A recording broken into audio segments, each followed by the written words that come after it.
The rain hammered against the windows of Nathaniel Cross's penthouse office like bullets against bulletproof glass. He sat behind his mahogany desk, surrounded by the trappings of his $42 billion empire, yet feeling more isolated than a man stranded on a desert island. The irony wasn't lost on him that wealth beyond most people's wildest dreams had bought him everything except the one thing he craved most: genuine human connection. At 58, Nathaniel had built Cross Industries from a single patent into a global technology conglomerate. His innovations in artificial intelligence and quantum computing had revolutionized entire industries. His name appeared on Forbes lists and university buildings. World leaders sought his counsel, yet as he stared out at the storm-lashed cityscape below, he felt like a ghost haunting his own life. The intercom on his desk buzzed, interrupting his melancholy thoughts. "Mr. Cross, there's a situation downstairs that requires your immediate attention," came the voice of Marcus, his head of security. "What kind of situation?" Nathaniel asked, not bothering to look away from the window. "There's a child in the lobby, sir. A little girl, perhaps 7 or 8 years old. She's asking to see you specifically by name.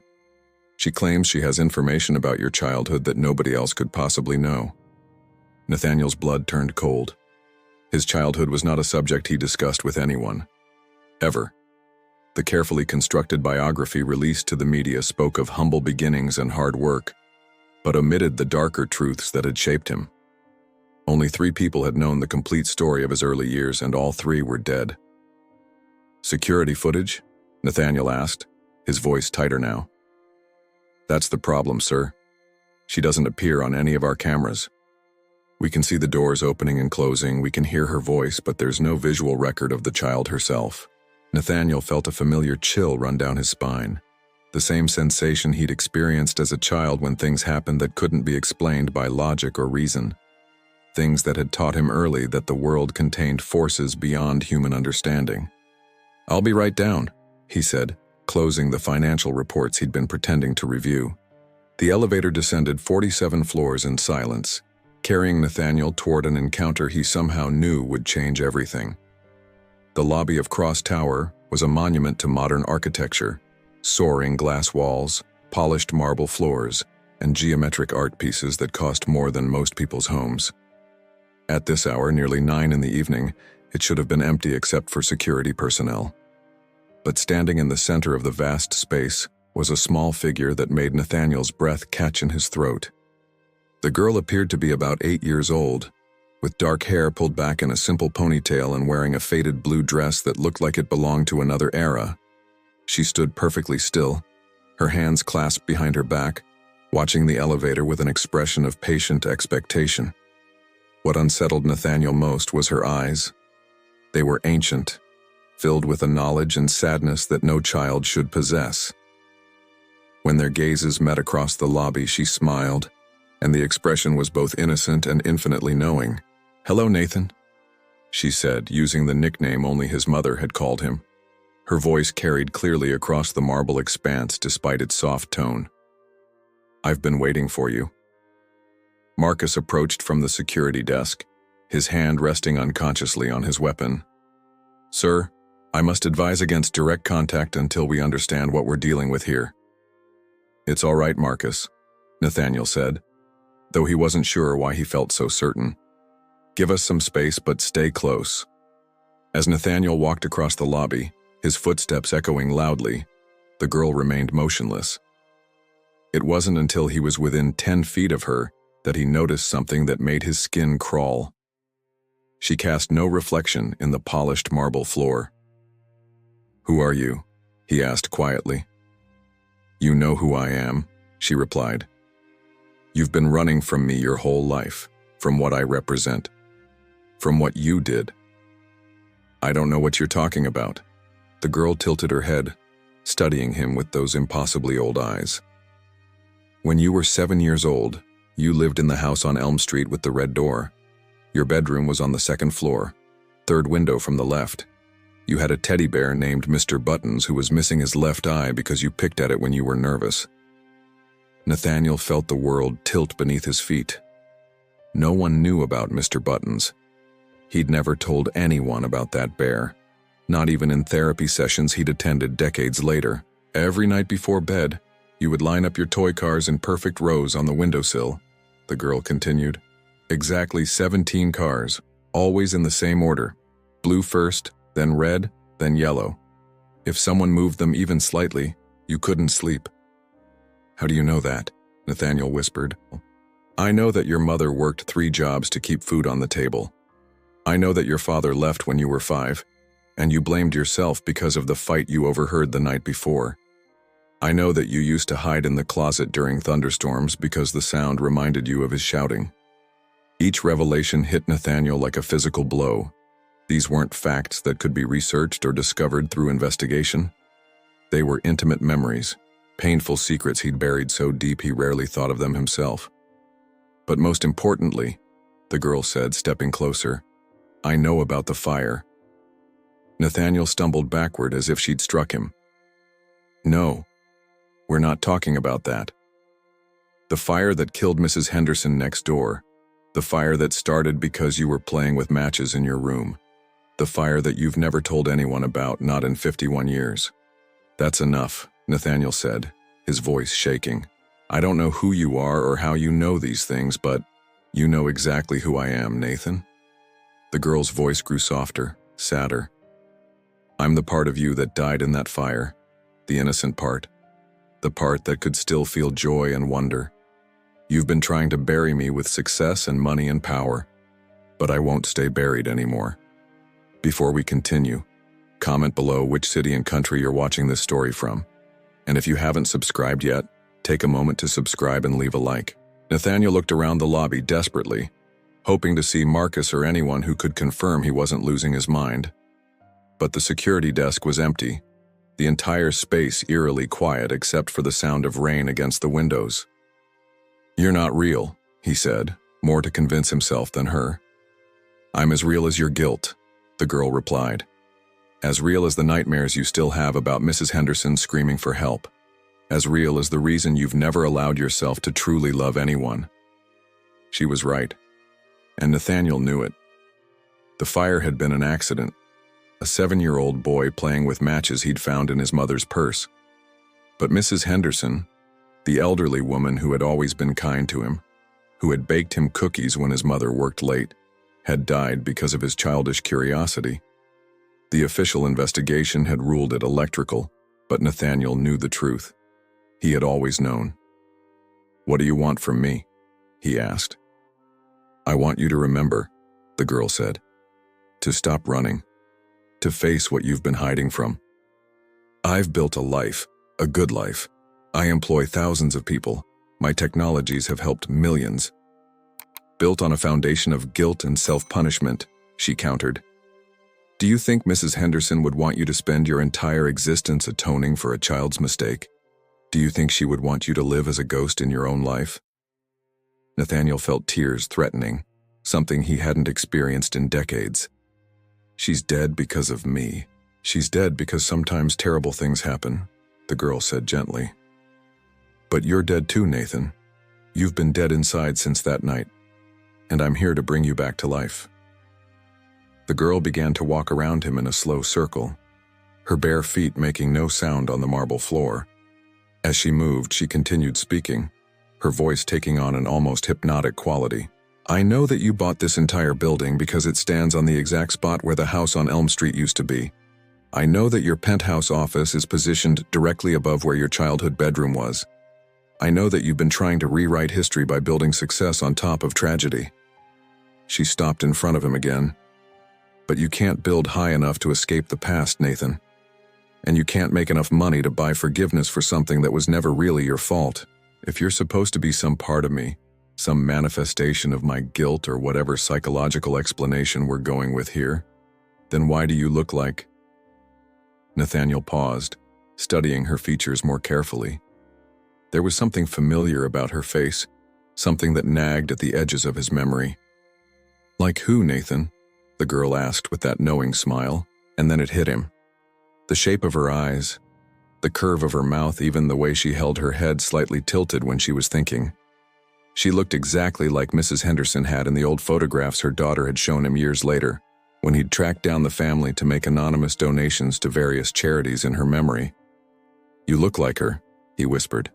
"Like Mrs. Henderson when she was young." "Do I?" the girl asked innocently. "Or do I look like the daughter you never let yourself have? The family you never allowed yourself to create because you didn't think you deserved happiness?" The observation struck too close to home. Nathaniel had had relationships over the years, some serious, but he'd always found reasons to end them before they became too meaningful.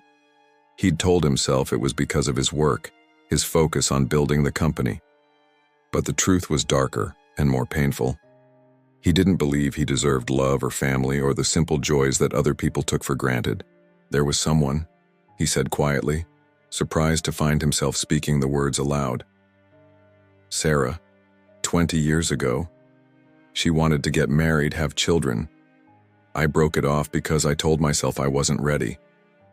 But really, I was terrified of being responsible for someone else's well-being, of potentially causing another person to get hurt."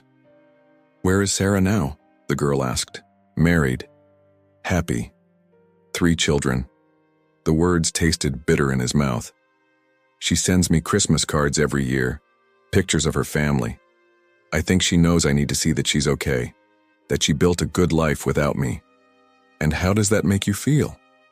"Relieved," Nathaniel said immediately, then paused. "And empty. Terribly, achingly empty." The girl nodded as if this was exactly what she'd expected to hear. "The guilt has protected you, Nathan. It's kept you safe from taking risks, from caring too much, from potentially causing harm. But it's also kept you from truly living." She reached out as if to take his hand, and Nathaniel instinctively stepped back. Her expression grew sad. "You can't even accept comfort from a child," she observed, "even one who knows you better than anyone else ever has." "Because you're not really a child," Nathaniel said. "I don't know what you are, but children don't appear from nowhere, don't know impossible things, don't cast no reflection." "You're right," the girl said simply. "I'm not a child. I'm a choice." "What kind of choice?" "The choice between continuing to live as a prisoner of your past or finally setting yourself free.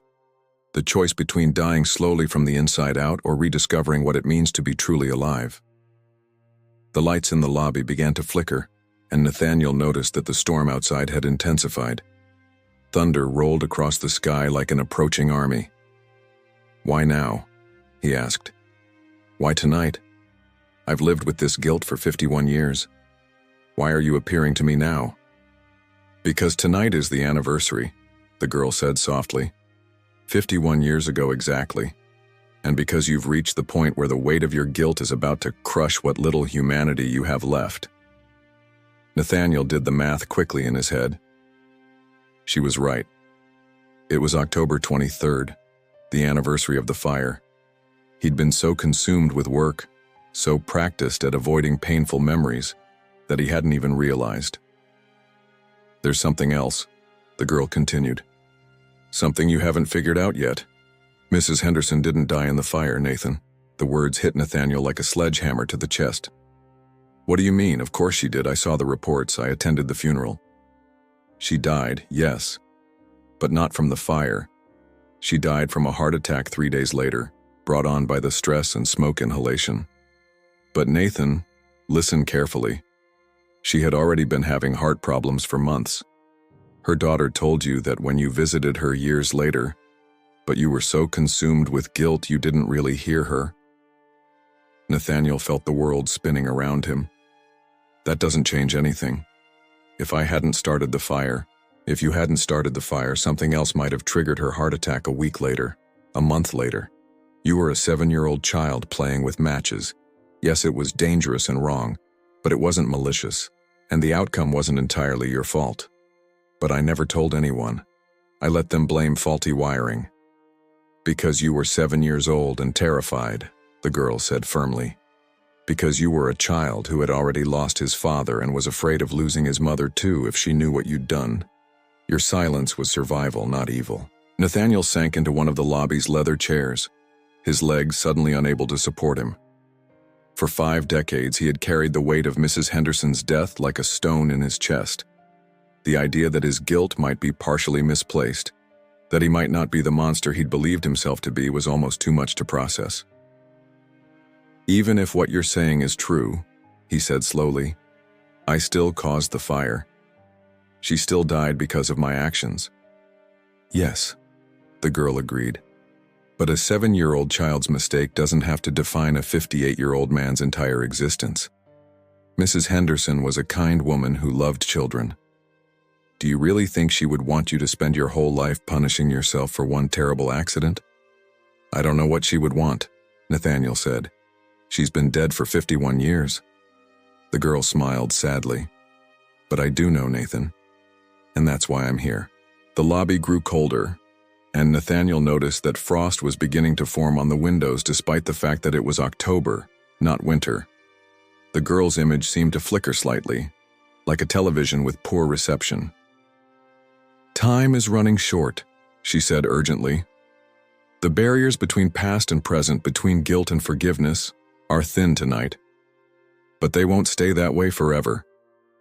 What do you need me to do?" "Come with me," the girl said, extending her hand again. "Let me show you what really happened that night. Not the version you've been telling yourself, filtered through a child's terror and guilt. The truth." Nathaniel stared at her outstretched hand. Taking it would mean accepting that this impossible encounter was real. It would mean opening himself to possibilities he'd spent a lifetime avoiding.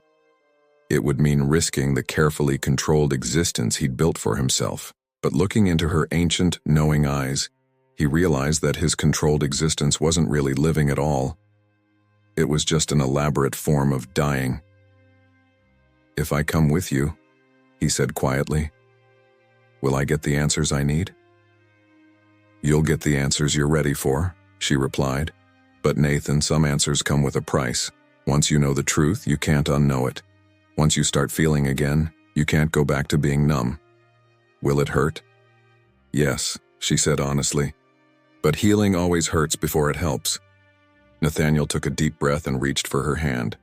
The moment their fingers touched, the world around them began to dissolve, the modern lobby fading into mist and shadow. In its place, something else began to emerge. The ghost of a street that no longer existed, the echo of a house that had burned to ash half a century ago. And through the mist came the sound of a 7-year-old boy crying, calling for help that he was too afraid to seek, carrying a burden too heavy for such small shoulders to bear. "Hold on tight, Nathan," the girl said as the present melted away completely. "We're going home." The world solidified around them like a photograph developing in slow motion. Nathaniel found himself standing on a sidewalk he recognized from his nightmares. Elm Street as it had existed 51 years ago. The houses were smaller and closer together than he remembered, their paint fresher, their yards more carefully tended. Street lamps cast pools of yellow light at regular intervals, and the air carried the scent of autumn leaves and wood smoke from chimneys. "Welcome home, Nathan," the girl said, her hand still clasped in his. Her touch felt solid now, warm and reassuring rather than cold and otherworldly. Nathaniel looked down at himself and gasped. His expensive suit had been replaced by the clothes he'd worn as a child. Worn jeans with patches on the knees, a striped t-shirt that was slightly too small, and sneakers with scuffed toes. But more unsettling was his perspective. Everything around him seemed larger, taller, as if he were seeing the world through 7-year-old eyes. "How is this possible?" he asked, his voice carrying the higher pitch of a child's. "Memory is a living thing," the girl explained, walking beside him toward the familiar red door of his childhood home. "It exists outside of time, outside of linear reality. Tonight on the anniversary, the barriers are thin enough for us to step through." They paused in front of the house where Nathaniel had spent the first 8 years of his life. It looked exactly as he remembered, a modest 2-story home with blue shutters and a small front porch where his mother used to sit in the evenings, reading romance novels from the library.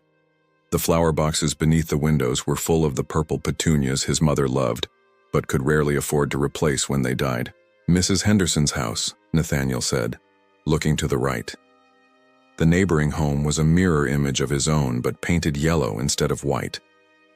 Warm light glowed from the kitchen window, and he could see a plump, gray-haired woman moving around inside, preparing what looked like an evening snack. She was making cookies, the girl said softly. Oatmeal raisin. She always made them on Tuesday nights because that was when your mother worked late at the diner. She knew you'd be hungry when you got home from the after-school program. Nathaniel felt a lump form in his throat. He had forgotten about the cookies, about Mrs. Henderson's quiet kindness during some of the loneliest periods of his childhood. His mother worked 3 jobs to keep them afloat after his father left, which meant Nathaniel spent many evenings alone or in the care of neighbors who took pity on a scared little boy. She never asked for anything in return, he whispered. She asked for nothing and gave everything she could, the girl agreed. That's who she was. That's who you need to remember her as, not just a victim of your mistake, but a woman who chose love and generosity even when her own life was difficult. They walked closer to Mrs. Henderson's house, and Nathaniel could see her more clearly through the kitchen window. She was humming while she worked, her movements economical and practiced. On the counter beside her were 2 plates, one with cookies cooling, another with what looked like a small sandwich cut into triangles. She made dinner for me too, Nathaniel remembered suddenly. Not just cookies. Sometimes when Mom worked the double shift, Mrs. Henderson would call me over for supper. She'd pretend it was because she'd made too much food, but I think she knew I was eating cereal for dinner again. She knew, the girl confirmed. And she never made you feel like charity. She made you feel like family. As they watched, Mrs. Henderson glanced toward the window and waved. For a moment, Nathaniel thought she was waving at them, but then he realized she was looking at his own house, where a small figure could be seen in the upstairs window. "That's me," Nathaniel said, recognizing his 7-year-old self in the bedroom window. The night of the fire. "October 23rd, 1972, the girl said. 7:15 in the evening. Your mother won't be home until after midnight. You've been alone since you got back from the after-school program at 4. They moved closer to his childhood home, and Nathaniel could see his younger self more clearly. The boy in the window looked smaller and more vulnerable than Nathaniel remembered feeling. His dark hair was slightly too long, hanging in his eyes, and he was wearing the same striped shirt that Nathaniel now found himself dressed in. "I was watching for Mom's car," Nathaniel said. "Even though I knew she wouldn't be home for hours, I always watched for her car." "You were lonely," the girl observed. "And scared. Your father had been gone for 2 years, but you still jumped at every unexpected sound, still worried that something bad was going to happen to your mother too." Through the window, they could see young Nathaniel turn away from his vigil and move toward his bed. The room was exactly as Nathaniel remembered. Toy cars lined up precisely on the windowsill, Mr. Button sitting propped against the pillow, a small desk where he did his homework by the light of a lamp with a baseball-shaped shade. "Watch carefully," the girl said, "and remember that you were just a child, 7 years old, alone and looking for comfort in whatever way you could find it." Young Nathaniel sat on his bed and reached underneath it, pulling out a small tin that Nathaniel recognized with a jolt of memory. It was his mother's old jewelry box, the one she'd stopped using after his father left, taking most of her few valuable pieces with him. But Nathaniel had claimed it as his own private treasure chest, filling it with special rocks, coins he'd found, and other small treasures. "The matches," adult Nathaniel whispered, his stomach clenching with familiar guilt. "Matches you found in your mother's purse the week before," the girl said. "Not stolen exactly, but taken because you were fascinated by fire, because it seemed magical and powerful to a little boy who felt powerless in most areas of his life." They watched as young Nathaniel opened the tin and removed a small book of matches. His movements were careful, almost reverent. This wasn't the first time he'd played with them, Nathaniel realized. He'd been striking them and watching them burn for days, maybe weeks, always careful to blow them out and dispose of the evidence. "I was careful before," Nathaniel said, defending his younger self. "I always put them out." "You were careful," the girl agreed. "But you were also 7, and 7-year-olds, no matter how intelligent or cautious, sometimes make mistakes." Young Nathaniel struck a match and held it up, watching the flame dance in the gathering darkness of his room. The light reflected in his eyes, and Nathaniel could see the wonder and fascination there. To his child's mind, Fire was magic, something that created light and warmth from nothing, something that transformed ordinary wood into flame and ash. "I thought I was like a wizard," Nathaniel admitted quietly, "making fire appear from nowhere." "Every child thinks that," the girl said. "Fire is one of humanity's oldest fascinations. You weren't strange or evil for being drawn to it." Young Nathaniel blew out the match and immediately struck another one. This time, instead of simply holding it, he moved it closer to Mr. Buttons, curious about what would happen if the flame touched the bear's fur. "No," adult Nathaniel whispered, reaching toward the window. "Don't do it. Please don't do it." But of course, he couldn't change what had already happened. Young Nathaniel brought the match close to Mr. Button's arm, where a small patch of fur immediately caught fire. The child jerked back in surprise, dropping both the match and the bear. What happened next unfolded with terrible inevitability. Mr. Buttons, now burning, fell onto the bed. The flames spread to the sheets, then to the curtains. Young Nathaniel, frozen with terror and disbelief, watched for precious seconds before finally running from the room, screaming for help that wouldn't come. "I could have stopped it," adult Nathaniel said, tears streaming down his face. "If I hadn't dropped him, if I'd stomped on the flames right away." "You were a 7-year-old child who had never seen fire spread so quickly," the girl said firmly. "You reacted exactly the way any child would react, with shock and fear.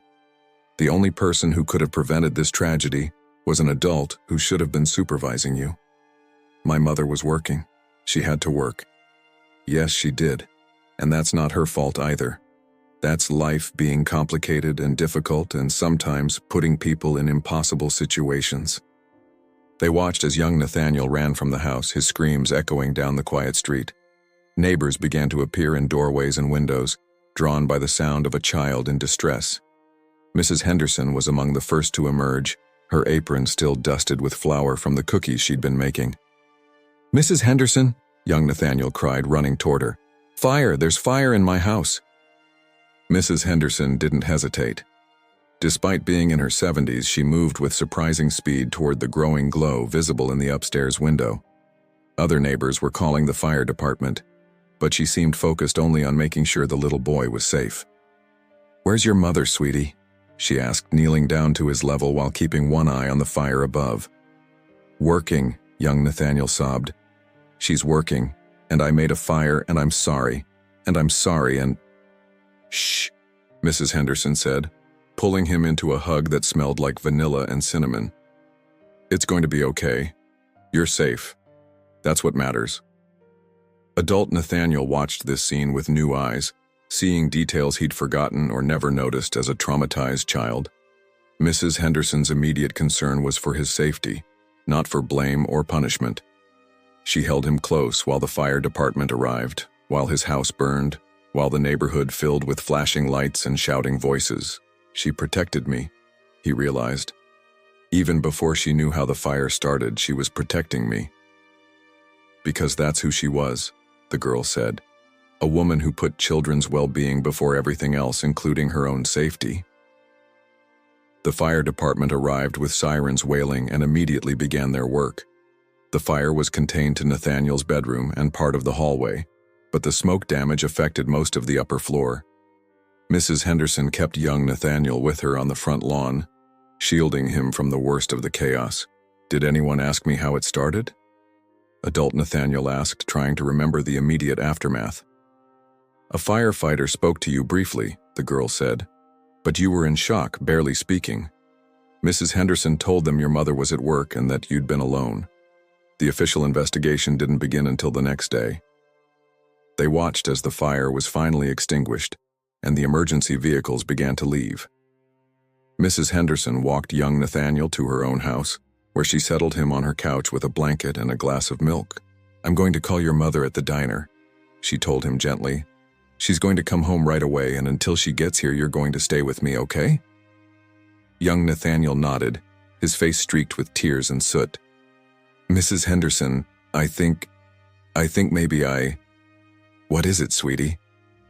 "I think maybe I started the fire, with matches. I'm sorry. I'm so sorry." Adult Nathaniel held his breath, waiting for Mrs. Henderson's reaction. This was the moment he'd replayed in his mind thousands of times. The moment when his terrible secret had been revealed. Mrs. Henderson sat down beside young Nathaniel on the couch. Her expression grew serious but not angry. "Tell me what happened," she said simply. Through halting words and fresh tears, young Nathaniel confessed everything. The matches from his mother's purse, the fascination with fire, the accident with Mr. Buttons that had spiraled out of control. When he finished, Mrs. Henderson was quiet for a long moment. Then she pulled him close again. "Thank you for telling me the truth," she said. "That was very brave." "Are you going to tell the policeman?" young Nathaniel asked. Mrs. Henderson sighed. "What would be the point, sweetie? You didn't mean to hurt anyone. You're just a little boy who made a mistake. The important thing is that you're safe and that you've learned how dangerous fire can be. But I destroyed our house." "Houses can be fixed or rebuilt," Mrs. Henderson said firmly. "People can't. You're alive, I'm alive, your mother is alive. That's what matters most." Adult Nathaniel stared at this scene in amazement. "She knew the truth from the beginning. She knew I started the fire and she protected me anyway." "She protected you because she understood something that you've spent 51 years trying to learn," the girl said. "That children make mistakes. That accidents happen. That love and forgiveness are more important than blame and punishment." The scene around them began to shimmer and change. Instead of Mrs. Henderson's living room, they were now in a hospital corridor. The walls were that institutional green color that hospitals favored in the 1970s, and the air smelled of disinfectant and floor wax. 3 days later, the girl explained, Mrs. Henderson was admitted with chest pains and difficulty breathing. The smoke inhalation had aggravated her existing heart condition. Through a doorway, they could see Mrs. Henderson in a hospital bed, looking smaller and frailer than she had just days before.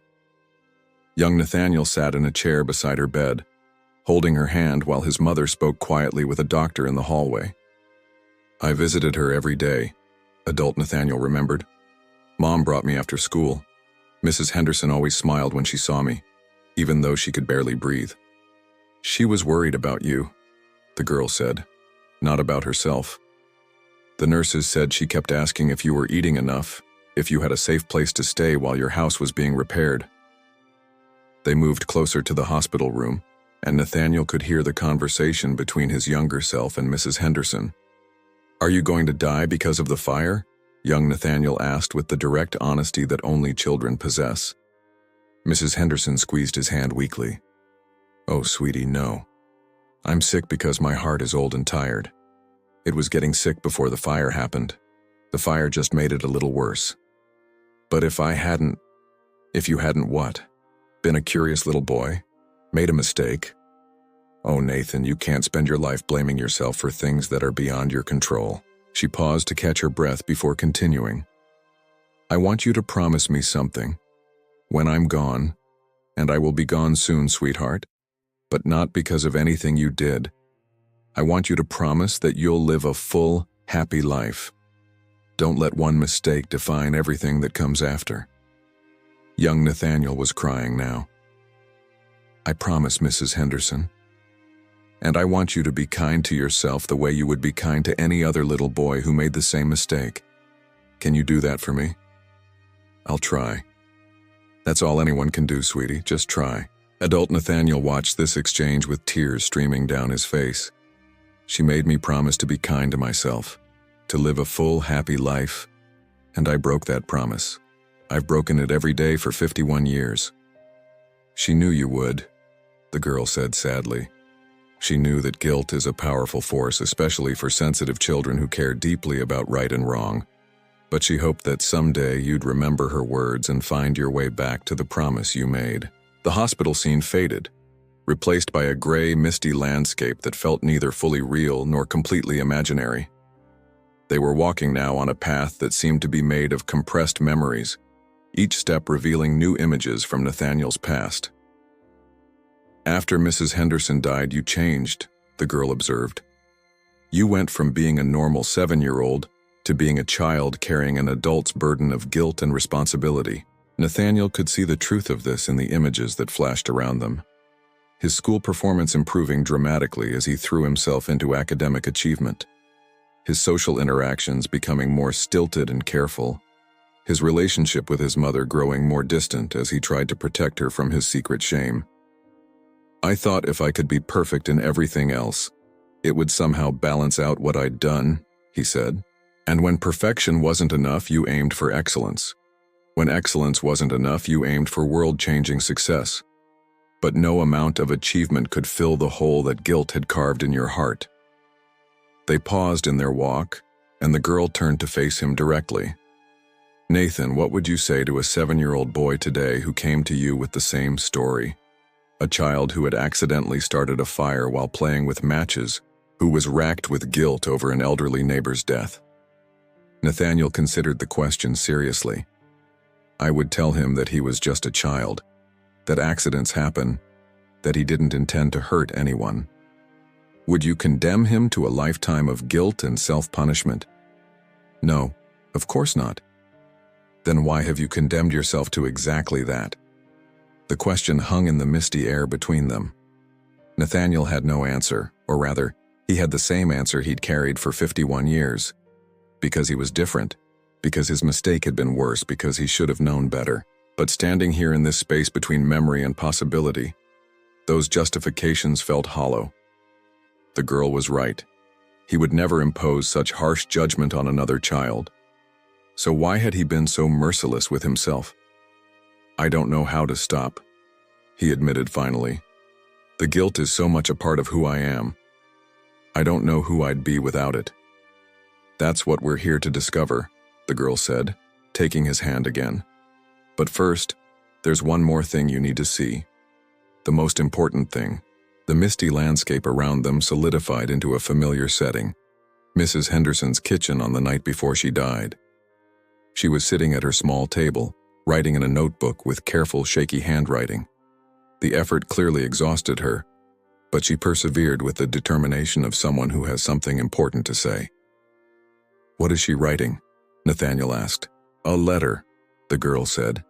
"To you. She asked the nurse to give it to your mother, but your mother was so overwhelmed with grief and the practical concerns of moving to a new apartment that she put it away and eventually forgot about it." Mrs. Henderson finished writing and sealed the letter in an envelope.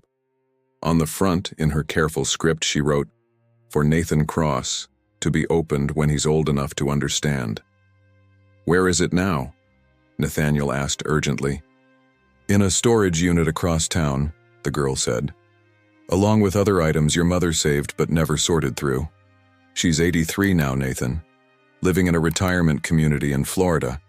She still has the key."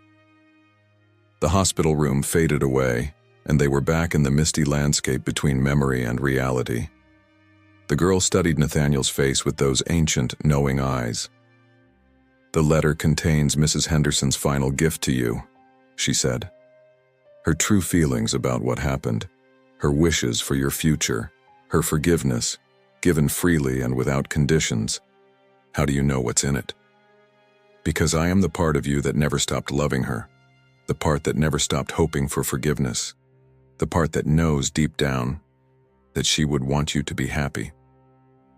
Nathaniel felt something shifting inside him, a loosening of bonds that had held him captive for decades.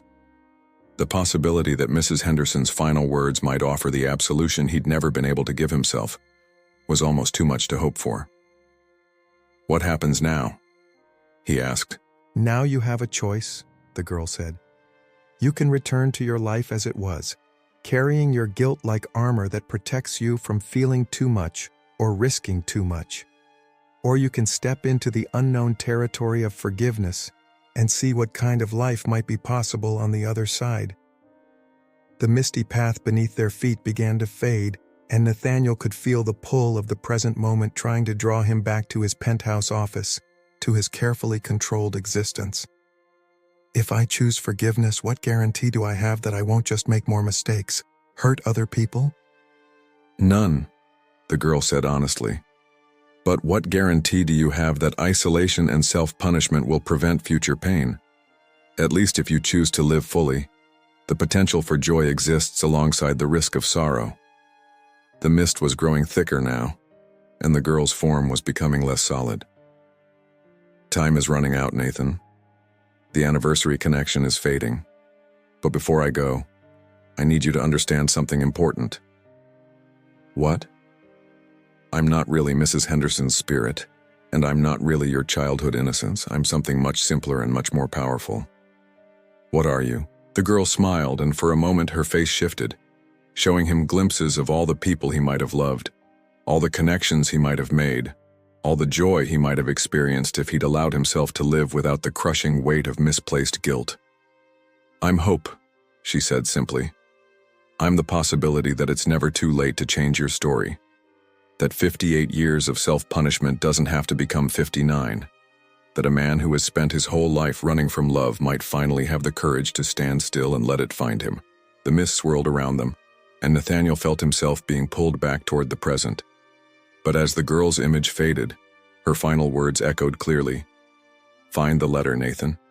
Read Mrs. Henderson's words, and then decide what kind of man you want to be for whatever time you have left. Nathaniel gasped as reality crashed back around him like a cold wave. He was standing in his penthouse lobby again, the marble floor solid beneath his feet, the storm still raging outside the towering windows.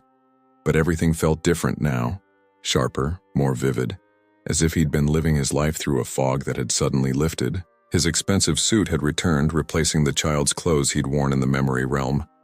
His adult body felt foreign after experiencing the world through 7-year-old eyes. But most disorienting was the absence of the girl's presence. The lobby stretched empty before him, silent except for the drum of rain against glass. Sir? Marcus appeared from behind the security desk, his expression concerned. Are you all right? You've been standing there motionless for nearly 20 minutes. 20 minutes. It had felt like hours, like a lifetime's worth of revelations compressed into a handful of moments. The girl, Nathaniel said, his voice hoarse. Where did she go? What girl, sir? Marcus looked genuinely confused.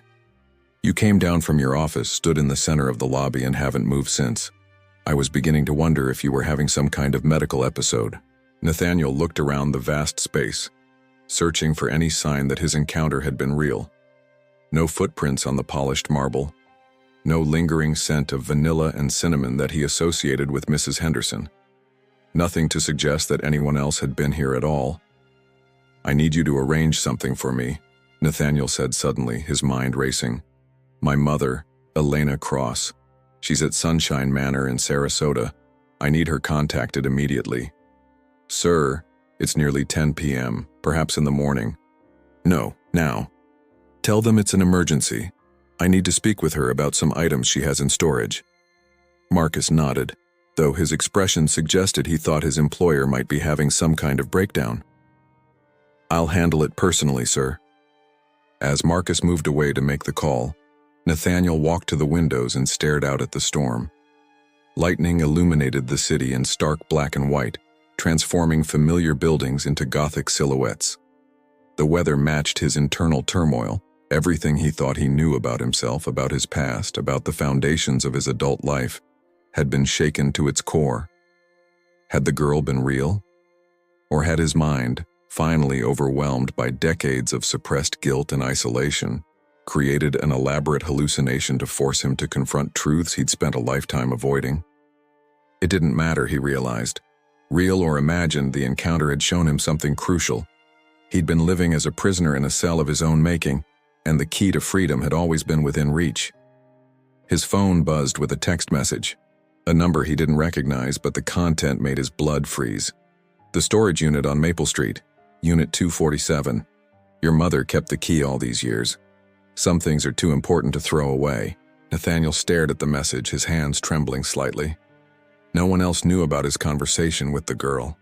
No one else knew about Mrs. Henderson's letter. Yet somehow, someone had sent him the exact information he needed. He called the number back immediately, but it went straight to a disconnected line. The text message itself seemed to flicker on his screen, as if it might disappear at any moment. Sir? Marcus approached from behind. I've reached the facility. Your mother is awake and willing to speak with you. She says to tell you that she's been waiting for this call for a very long time. Nathaniel took the phone with unsteady hands. His mother's voice, though aged and slightly shaky, carried the same warmth he remembered from childhood. Nathan, sweetheart, what's wrong? Are you hurt? No, Mom. I'm fine. I need to ask you about some things from when I was little. Items you might have saved from our old house. A long pause. This is about Mrs. Henderson, isn't it? The directness of her response surprised him. How did you know? Because every year on this date you disappear, she said softly. You cancel meetings, you don't return calls, you become unreachable. I've always known you blamed yourself for what happened, Nathan. I just never knew how to help you forgive yourself. You knew I started the fire? Mrs. Henderson told me before she died. She made me promise not to confront you about it unless you brought it up yourself.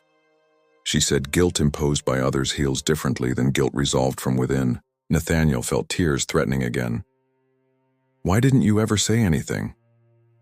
Because I was 26 years old, working 3 jobs, trying to keep us afloat after your father left.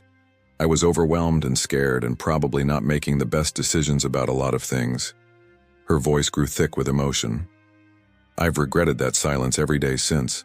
I should have helped you process what happened instead of letting you carry it alone.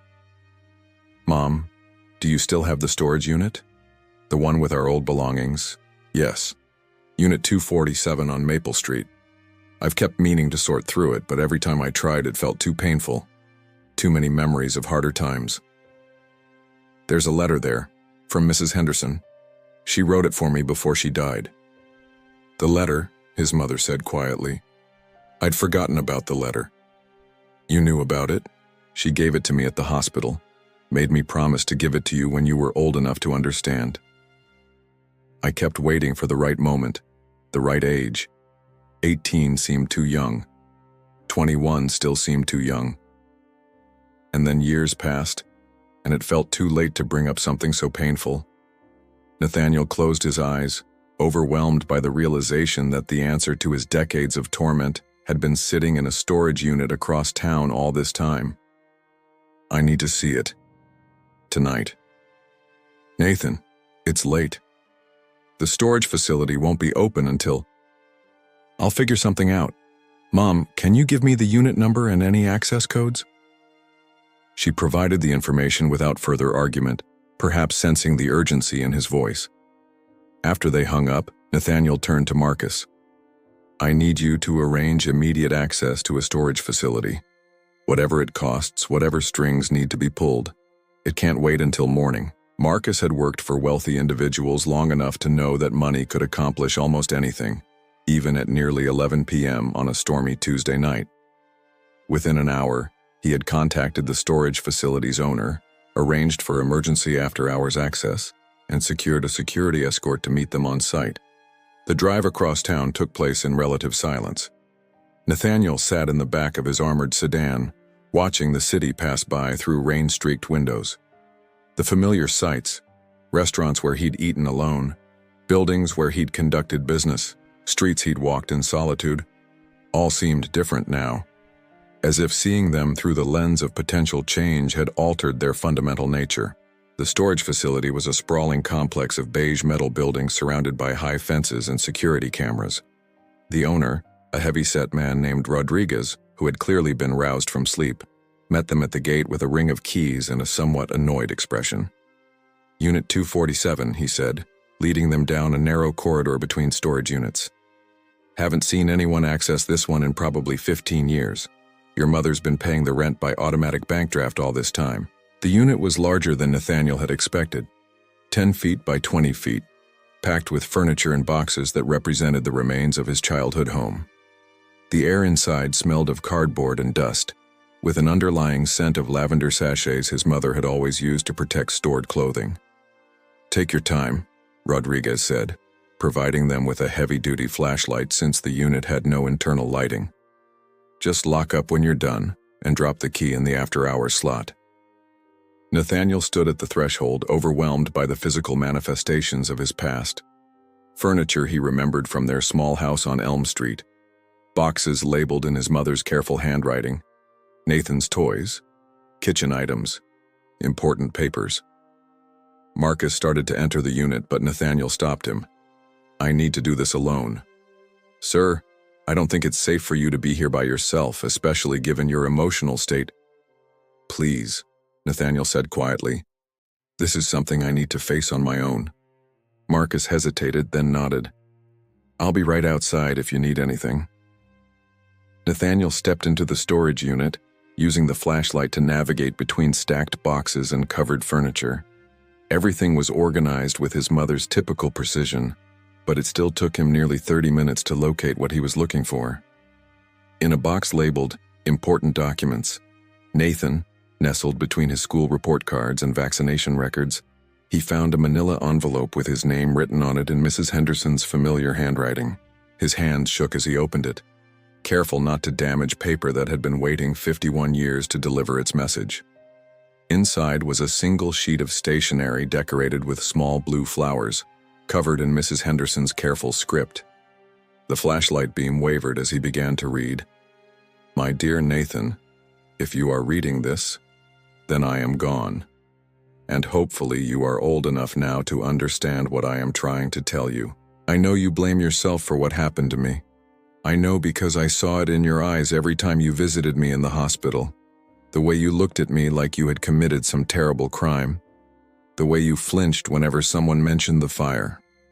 Sweetheart, I need you to listen very carefully to what I'm about to tell you, because it comes from a woman who has lived through enough heartache to know the difference between tragedy and guilt, between accidents and true wrongdoing. You were 7 years old. 7. When I was 7, I once left my baby brother alone in his high chair to chase a butterfly in the garden. He fell and broke his arm. For months, I was convinced I was a terrible sister, that I had failed in my most important job. It took my mother many patient conversations to help me understand that children cannot be expected to carry adult responsibilities. What happened to me was not your fault. Yes, you started the fire. Yes, that fire contributed to the stress that affected my heart. But Nathan, my heart was already failing. I'd been having episodes for months, hiding them from everyone because I was stubborn and scared. The doctor told your mother that my condition was advanced, that any significant stress or physical exertion could have triggered what happened to me. If it hadn't been the fire, it might have been lifting a heavy bag of groceries, or climbing my front steps too quickly, or the shock of receiving bad news in the mail. My heart was a ticking clock that was winding down, no matter what anyone did or didn't do. But here's what I need you to understand most of all. Even if the fire had been the sole cause of my death, even if you bore complete responsibility for what happened, it still would not justify punishing yourself for the rest of your life. You were a child who made a child's mistake. Children are supposed to be forgiven for their mistakes. They are supposed to be helped to learn and grow, not condemned to carry guilt that belongs to adults. I know you, Nathan Cross. I know you are kind and sensitive and that you feel things more deeply than most people. I know you will probably read this letter and find ways to argue with every point I've made. You will tell yourself that your situation is different, that your guilt is deserved, that forgiveness is something meant for other people but not for you. The greatest gift you can give me, the most beautiful way you can honor my life is to forgive yourself, to let go of this burden you have been carrying, to live the full, joyful, connected life that I wished for you when you were 7 years old, and that I wish for you now, however old you may be when you read this. Find someone to love, Nathan. Start a family. Build relationships that matter. Take risks with your heart. Make mistakes and forgive yourself for them. Laugh loudly. Cry when you need to. Let yourself be human in all the messy, imperfect, beautiful ways that humans are meant to be. Don't let one moment of childhood define an entire lifetime. Don't let my death become your life's imprisonment. I am at peace, sweetheart. I was at peace when I died, and I am at peace now. The only thing that could disturb that peace would be knowing that you never found yours. Live, Nathan. Live fully and completely and without apology. All my love, Mrs. Henderson. P.S. I've asked your mother to include something else in this envelope. I hope you remember what it means. With love that transcends time and understanding, Margaret Henderson. Nathaniel's hands were shaking so badly he could barely hold the letter. Through tears that seemed to come from 51 years of suppressed emotion, he reached into the envelope and found one more item. A small, charred piece of fabric, brown synthetic fur with a few remaining whiskers attached. A piece of Mr. Button's. Mrs. Henderson had saved a fragment of his beloved teddy bear from the wreckage of the fire, had kept it all these years, had left it for him as a tangible reminder that some things survive even the worst disasters, that love persists even when everything else seems lost. Nathaniel sank to his knees among the boxes and furniture of his past, clutching the letter and the piece of his childhood bear, finally allowing himself to grieve not just for Mrs. Henderson, but for the decades he had wasted, the connections he had avoided, the life he had never allowed himself to live. The sobs came in waves, washing over him with the force of a dam finally breaking. 51 years of carefully controlled emotion, of ruthlessly suppressed tears, of feelings locked away so deeply he had sometimes wondered if he was capable of feeling anything at all. But he was feeling now. Everything. The grief for Mrs. Henderson, the regret for his wasted years, the fear of changing at 58, the overwhelming love for a woman who had forgiven him across the barrier of death itself. And underneath it all, something he hadn't experienced since he was 7 years old. Hope. The sound of footsteps made him look up. Marcus was standing in the doorway of the storage unit, his professional composure replaced by genuine concern. "Sir, I heard. Are you injured? Do you need medical attention?" Nathaniel wiped his eyes and slowly stood, still holding the letter and the piece of Mr. Button's. "No, Marcus. For the first time in 51 years, I'm not injured at all." He looked around the storage unit with new eyes. All these boxes, all these remnants of a life interrupted by tragedy and twisted by guilt. Tomorrow, he would go through them properly. He would reclaim the good memories along with the painful ones. He would integrate his past instead of running from it. But tonight he had something more important to do. "Marcus, I need you to find someone for me. Sarah Whitman. She's probably Sarah Martinez now. Lives somewhere in Connecticut, I think. 3 children. She sends me Christmas cards." "What kind of search are we talking about, sir?" "The kind where a man realizes he spent 30 years carrying a torch for someone he let go because he was too scared to believe he deserved happiness." Marcus raised an eyebrow but didn't question the request. "I'll have her contact information within the hour. And Marcus, after you do that, take a few days off. Spend time with your family. Life is shorter and more precious than any of us realize." As they prepared to leave the storage unit, Nathaniel took one last look around. These boxes would still be here tomorrow, and the next day, and for as long as he needed to process the past at his own pace. But he was no longer a prisoner of that past. He was, for the first time in 51 years, a man stepping into an uncertain but hopeful future. Mrs. Henderson's letter had given him permission to live. Now he had to find the courage to actually do it.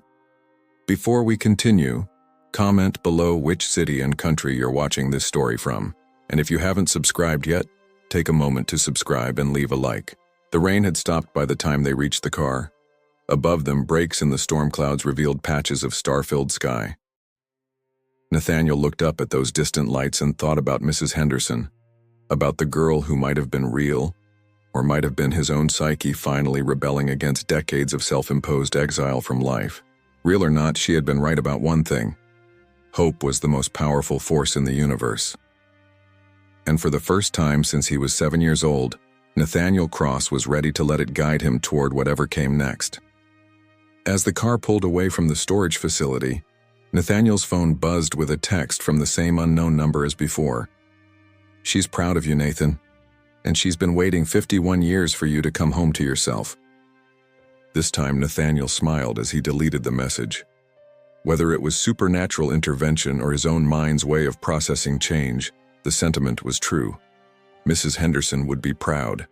And more importantly, Nathaniel was finally ready to be proud of himself.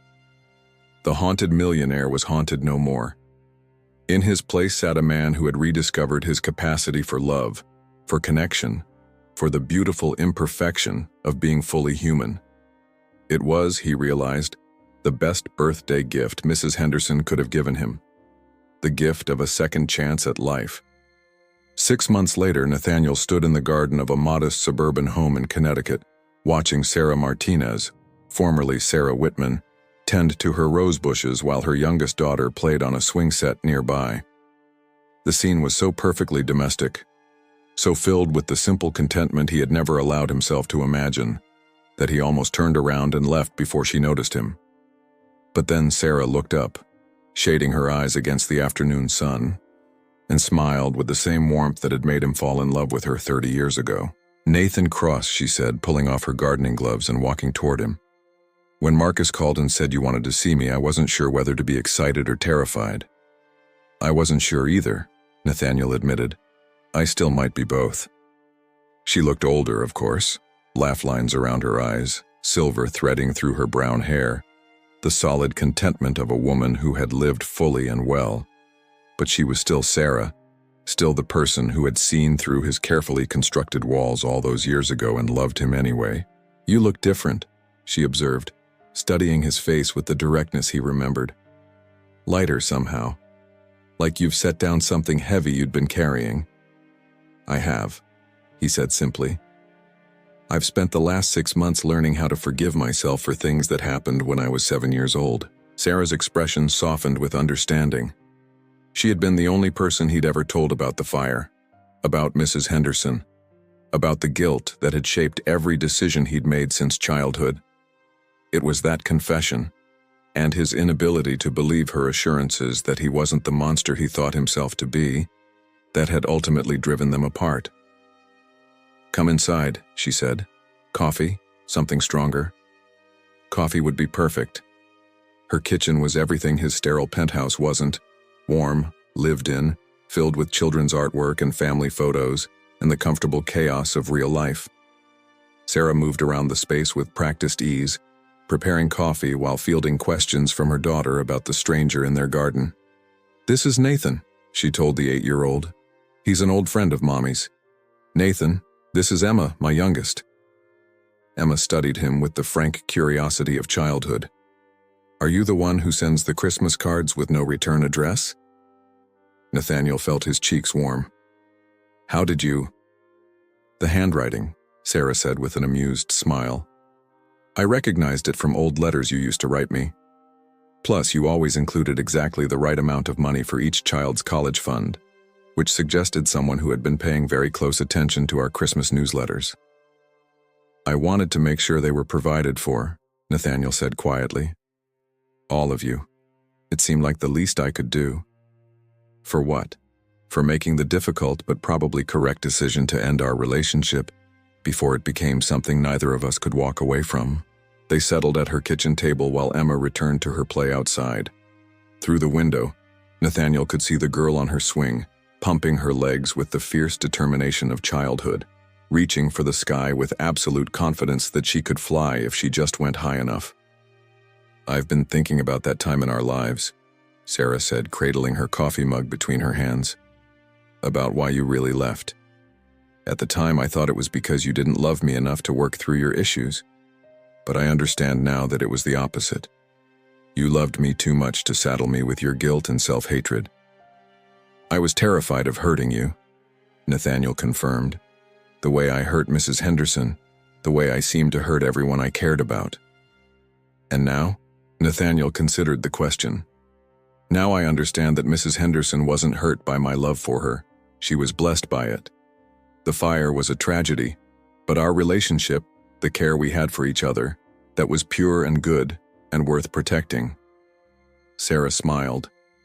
"What changed your mind?" Nathaniel told her about the anniversary night 6 months ago, about the girl who might have been real or might have been his own psyche finally demanding change, about Mrs. Henderson's letter and the piece of Mr. Button's that had survived the fire, about learning to distinguish between accountability and self-destruction. "So Mrs. Henderson forgave you from beyond the grave," Sarah said when he finished. "But the question is, have you forgiven yourself?" "I'm learning how," he said honestly. "It's harder than I expected. 51 years of self-hatred doesn't disappear overnight. But I'm working with a therapist now, and I'm starting to understand the difference between guilt that motivates positive change and guilt that just paralyzes. Good, Sarah said firmly. Because the Nathan Cross I fell in love with 30 years ago wasn't a monster. He was a man carrying a burden too heavy for one person to bear alone. Through the window they watched Emma achieve the perfect swing rhythm, soaring high enough that her feet pointed toward the clouds. Her delighted laughter carried through the glass, filling the kitchen with pure joy. She reminds me of someone, Nathaniel said. The little girl from your vision? Maybe. Or maybe she just reminds me of what childhood is supposed to look like. Fearless, trusting, willing to reach for impossible things. Sarah studied his profile as he watched her daughter. What are you reaching for these days, Nathan? He turned to meet her gaze. Connection, real relationships, the chance to love people without being paralyzed by the fear of causing them harm. And how's that working out for you? Terrifying, he admitted with a self-deprecating smile. But also exhilarating. I've started having dinner with my employees instead of just sending memos. I've called my mother every week for 6 months. I even adopted a dog. A dog? Sarah laughed. Nathan Cross, terror of the tech industry, has a pet? A senior beagle named Winston from the rescue shelter. He's ancient and arthritic and sheds everywhere, and taking care of him is the most satisfying thing I've done in years. They talked for 2 hours, catching up on 3 decades of separate lives. Sarah told him about her marriage, happy but ended amicably by her husband's early death from cancer 3 years ago. About her children's achievements and struggles. About the nonprofit work she'd thrown herself into after becoming a widow.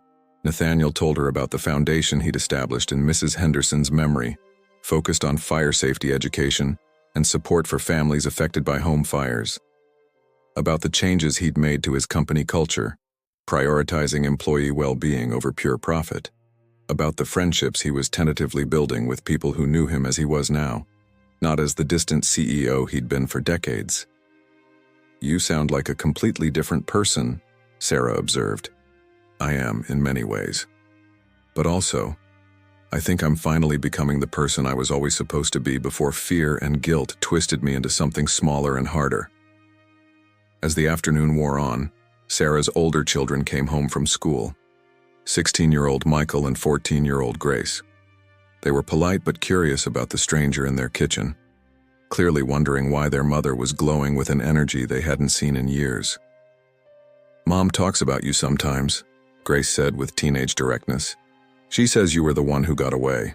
Grace, Sarah protested, her cheeks reddening. What? It's true. You always get this sad, dreamy look when his Christmas cards come. Nathaniel felt something shift in his chest, a loosening of bonds he hadn't even realized were still there. Your mother was the one who got away, he corrected gently. I was the one who ran. Why? Michael asked. Nathaniel looked at Sarah, who nodded encouragingly. Because I thought I didn't deserve to be happy. And because I was afraid that if I loved someone too much, something terrible would happen to them. But that's stupid, Emma announced, having rejoined them for an after-school snack. Love doesn't hurt people. Not loving people hurts people. The simplicity of the 8-year-old's wisdom struck Nathaniel like a physical blow. You're absolutely right, he said. It took me a very long time to learn that lesson. As evening approached, Nathaniel knew he needed to leave. This wasn't his life, wasn't his family, despite how naturally he seemed to fit into their warm chaos. Sarah had built something beautiful in his absence, and he had no right to disrupt it just because he'd finally learned how to participate in his own existence. But as he prepared to say goodbye, Sarah walked him to his car. I'm glad you came, she said. Not just for closure, but because I needed to see that you were okay, that you'd found your way to happiness. I'm working on it, he said. What about you? Are you happy? I am, she said without hesitation. I was happy with David, and I'm learning to be happy without him. The kids are thriving. I have work that matters to me. I have friends and community and a life that feels meaningful. Good. That's what I wanted to hear. They stood beside his car in comfortable silence, Two people who had loved each other deeply and whose paths had diverged, but led them both to places of contentment. "Nathan," Sarah said finally, "can I ask you something?" "Anything." "Are you here because you want closure or because you want to try again?" The directness of the question caught him off guard. He'd been asking himself the same thing for weeks, unsure of his own motivations. "Honestly, I don't know," he said. "I know I needed to see you, to make sure you were okay, to apologize for disappearing instead of fighting for us. But beyond that..." He shrugged helplessly. Sarah studied his face in the fading light. "I cared about you deeply 30 years ago. I probably would have married you if you'd asked. But Nathan, I'm not the same person I was then, and neither are you. I know. The woman you remember, the one you might think you want back, she doesn't exist anymore. She grew into someone else, someone shaped by different experiences and relationships and choices. I understand. But," she said, stepping closer, "if you wanted to get to know the person I am now, and if you wanted me to get to know the person you've become, I wouldn't be opposed to that." Nathaniel felt his heart skip. What would that look like? Dinner, maybe. Actual dates where we talk about who we are now instead of who we used to be. Getting to know my children as real people instead of names on Christmas cards. Letting me meet Winston the Beagle. "You'd want to meet my dog?" "I'd want to meet all the parts of your new life," she said seriously. But slowly, carefully, with no expectations beyond seeing what's possible between two middle-aged people who have both learned a lot about love and loss. "What about your children? They've been through enough disruption. My children are smart and resilient, and they want their mother to be happy. If you make me happy, and if I make you happy, they'll adjust." "And if it doesn't work out?" Sarah smiled. "Then we'll have given ourselves the chance we never had 30 years ago, and we'll part as friends instead of strangers." Nathaniel reached out slowly and took her hand. Her skin was warm and familiar, like coming home after a long journey. "I'd like that," he said. "The getting to know each other part, the seeing what's possible part." "Good, because I'd like that too." They made plans for the following weekend. Dinner at a quiet restaurant, just the two of them. A chance to continue the conversation they'd started in her kitchen. No pressure, no promises. Just two people exploring the possibility of connection without the baggage of their shared past. As Nathaniel drove home through the Connecticut countryside, he found himself thinking about the girl from that night 6 months ago. About her challenge to choose between dying slowly from isolation or rediscovering what it meant to be alive. He was choosing life. Messy, uncertain, potentially heartbreaking life. But life nonetheless. His phone rang as he entered the city limits. The caller ID showed his mother's number. "Hi, Mom." "Nathan, sweetheart, how did it go with Sarah?" Over the past 6 months, his relationship with his mother had transformed from dutiful phone calls to genuine friendship. She had been his strongest supporter as he worked through his guilt about Mrs. Henderson, sharing her own regrets about not addressing his trauma when he was young. It went well. Really well. "We're going to try taking things slowly, seeing if we can build something new." "I'm so proud of you," she said, her voice thick with emotion. "For facing your fears, for choosing to try." "Mrs. Henderson would be proud too," Nathaniel said, surprising himself with how easily the words came.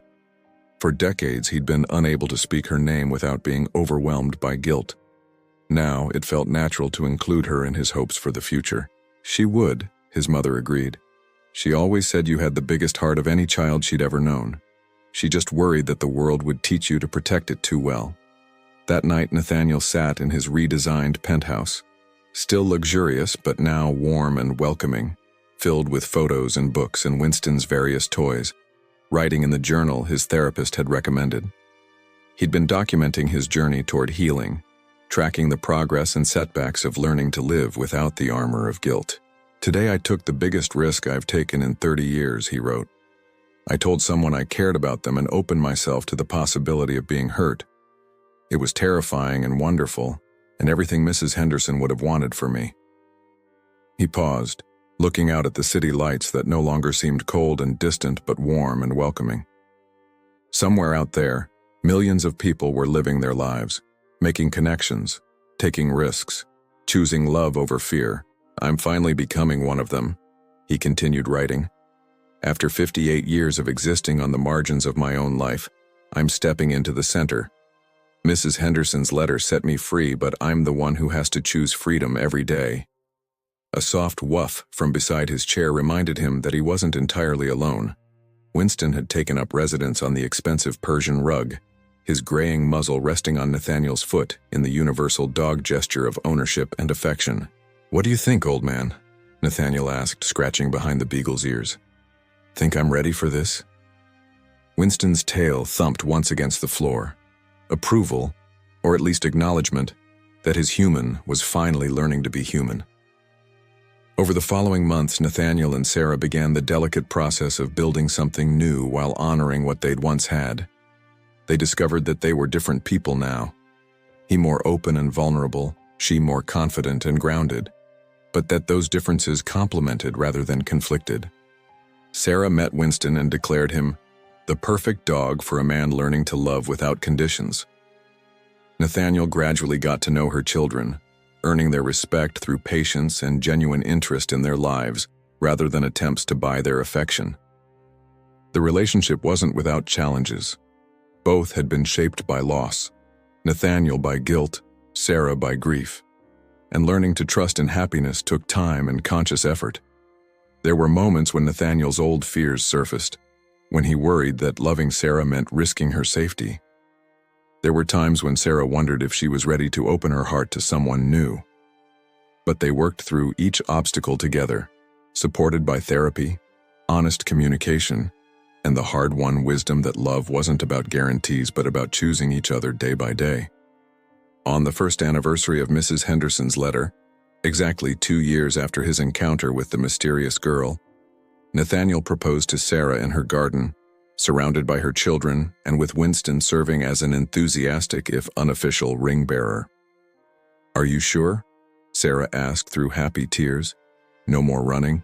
No more deciding I'd be better off without you?" "I'm sure," Nathaniel said, meaning it with every fiber of his being. "I spent 51 years running from love because I was afraid of causing pain. But I've learned that the greatest pain comes from not loving at all." Their wedding 6 months later was small but perfect. Immediate family, close friends, and a ceremony officiated by the same pastor who had conducted Mrs. Henderson's funeral service 52 years earlier.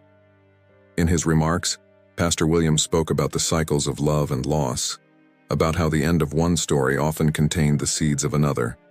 "Margaret Henderson would be overjoyed to see Nathan here today," he said. Not because she wanted credit for his healing, but because she knew that love multiplies rather than diminishes. Nathan's capacity to love Sarah and her children doesn't take away from his love for Margaret's memory, it honors it. As they exchanged vows, Nathaniel felt a presence he'd come to recognize over the past 2 years. Not the desperate ghost of his guilt-ridden imagination, but something warmer and more peaceful. Mrs. Henderson's blessing, perhaps, or simply his own knowledge that he was finally living the life she'd wanted for him. That night, as he and Sarah settled into their first evening as a married couple, surrounded by the beautiful chaos of blended family life, Nathaniel thought about the girl who had appeared to him in the lobby of Cross Tower 2 years ago. Real or imagined, she had been right about everything. Hope was the most powerful force in the universe. Love multiplied rather than diminished, and it was never too late to choose life over mere existence. The haunted millionaire was haunted no more. In his place was a man who had learned that the greatest fortune wasn't counted in billions but in connections. To family, to community, to the memory of those who had loved him, and to the possibility of love that continued to unfold with each new day. Mrs. Henderson's final gift had been permission to forgive himself. But the life he built from that forgiveness, that was his gift to her memory, and to everyone who had ever believed he was worthy of love. As Sarah fell asleep beside him, and Winston settled into his favorite spot at the foot of their bed, Nathaniel whispered a prayer of gratitude to a woman who had saved him twice. Once as a frightened 7-year-old, and again as a broken 58-year-old who had forgotten how to live. "Thank you, Mrs. Henderson," he said quietly. "I kept my promise. I'm finally living a full, happy life."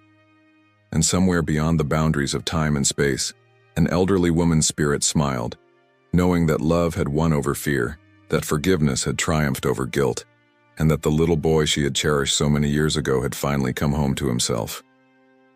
If this story moved you, the next one appearing on screen goes even deeper. Click and watch it now. And of course, subscribe to the channel.